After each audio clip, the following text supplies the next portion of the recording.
Hi කොහමද පොය දවසේ නිවාඩු පාඩුවේ අපි දෙන්න පොඩි ඩේ අවුට් එකක් යන්න කියලා ඉතින් එළියට බැස්සා.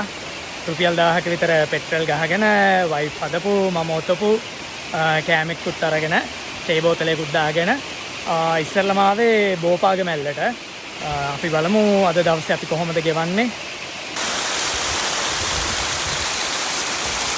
මේ වෙලාවේ මම ෆ්‍රී ඔෆ් චාර්ජ් පිස් තෙරපි එකක් කරගන්න ගමන් ඉන්නේ.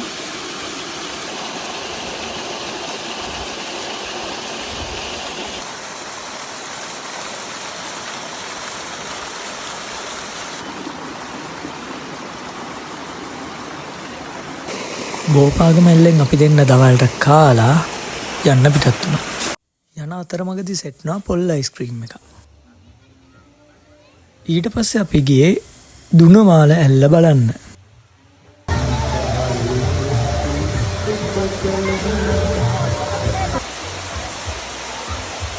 ඒකත් මාර ලස්සන දිය ඇල්ලක්.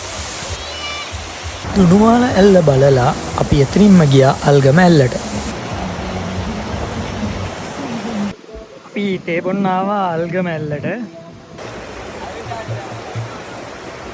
ඊට පස්සේ අපි ආවේ මාලිගාතැන්න පන්සලට.